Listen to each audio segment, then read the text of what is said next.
COT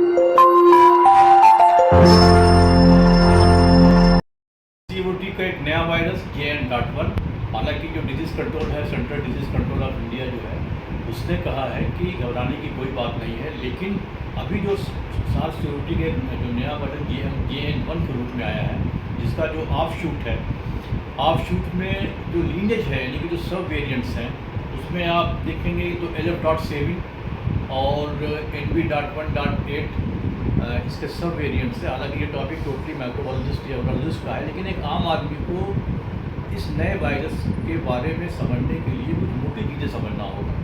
JN.1 अगर आप transmission rate देखेंगे तो बहुत फास्ट है, इसलिए कि ये जो वायरस है ये बहुत तेज़ी से फैलेगा, और जो स्पाइक प्रोटीन पे जो म्यूटेशन होता है तो म्यूटेशन रेट बहुत फास्ट है।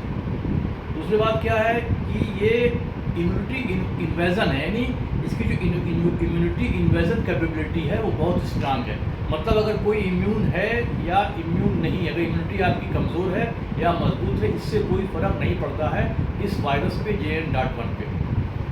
जो गवर्नमेंट ऑफ इंडिया का जो हेल्थ डिपार्टमेंट है या मुख्तलिफ स्टेट्स के जो मिनिस्ट्री ऑफ हेल्थ हैं, उनके जो नोटिफिकेशन आए हैं, वो सबके एक मुश्तरका तौर पर कहना यही है कि ये कोई ख़तरे की बात नहीं है, घबराने की बात नहीं है।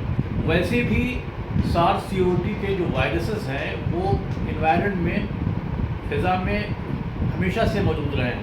अब ये केसेस क्यों आ रहे हैं? केरला में 275 केसेस आ गए, 100 से ज़्यादा केसेस महाराष्ट्र में आ गए, अभी 23 केस दिल्ली में आ गए, और लोक नायक हॉस्पिटल दिल्ली में जीनोम सीक्वेंसिंग के लिए भी केसेस आ रहे हैं।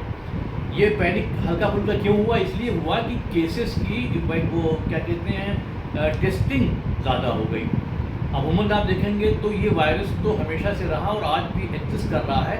अब ज़रूरत इस बात की है कि हम कितनी प्रिकॉशन ले सकते हैं, इसलिए कि केसेस जो है स्लोली बढ़ रहे हैं, लेकिन केसेस बढ़ने लगे हैं। और अब इक्का दुक्का केस सारे स्टेट में है, हालांकि केरला में और महाराष्ट्र में ज़्यादा है, लेकिन सभी स्टेट में 2-4 केसेस पाए जा रहे हैं। और अभी कल जो है महाराष्ट्र में 2 कैजुअल्टी भी हुई है, एक आध कैजुअल्टी केरला में भी हुई है, यानी अब कैजुअल्टी भी स्टार्ट हो गई है। जबकि जो पंकज सिंह हैं हेल्थ मिनिस्टर दिल्ली के, उन्होंने दिल्ली में तो ख़ास तौर से तमाम हॉस्पिटल्स को प्रिकॉशन लेने के लिए कह दिया है कि भाई आप तैयार रहिए किसी भी अनहोनी से निपटने के लिए। लेकिन कुल मिला जुला के कोई ख़तरे या परेशानी की बात नहीं है। जैसा कि डॉक्टर संदीप बुद्धि राजा हैं, संदीप बुद्धि राजा मैक्स के ये ग्रुप डायरेक्टर हैं, ग्रुप मेडिकल डायरेक्टर हैं, और इन्होंने बहुत काम किया हुआ है। इनके अनुसार, और डॉक्टर सुनील खपाड़े जो हैं, जो पब्लिक हेल्थ स्पेशलिस्ट हैं, और ये फार्मर लीडर थे जब सर्वाइलेंस कोविड की बात हो रही थी महाराष्ट्र में, उसके लीडर थे सुनील खपाड़े ये। और नागपुर में जिन्होंने इन्फेक्शन डिजीज़ पे काम किया, डॉक्टर नितिन शिंदे, इन सब की जो एक रिपोर्ट आई है, जो कंबाइंड रिपोर्ट आई है, इनके जो अलग अलग स्टेटमेंट को अगर आप समअप करें तो आप देखेंगे इन सब ने ये कहा है कि JN.1 से ख़तरे की कोई बात नहीं है।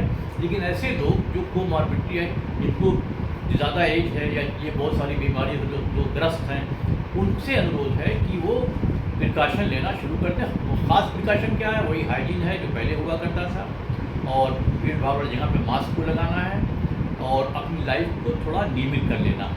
तो कुल मिला जुला के अगर आप देखेंगे तो ये नया वेरिएंट ओमिक्रॉन का वेरिएंट है, ये नया वेरिएंट JN.1 किसी भी ख़तरे का सिग्नल नहीं है। लेकिन प्रिकॉशन हम सबको लेना है, इसलिए कि इस तरह के वायरस आगे चल के ऐसा ना हो कि ये कोई बड़ी एपिडेमिक का रूप धारण कर लें। लिहाजा आप सबको JN.1 के लिए थोड़ी बहुत प्रिकॉशन लेनी है, और ख़ास तौर से ऐसे लोगों को जो पहले से बीमार हैं। सिम्टम्स वही हैं, बुखार आएगा, छींक आएगी, रनिंग नोज़ होगी, सोर थ्रोट होगा, बदन में दर्द होगा, ये सारे जो आम सिम्टम्स होते हैं आजकल बुखार में या जुकाम में, वो सारे सिम्टम यही होंगे। अब केसेस ज़्यादा इसलिए आ रहे हैं कि टेस्टिंग होना तेज़ हो गई। मैं शोएब रहमान, इत्तला न्यूज़, हैदराबाद।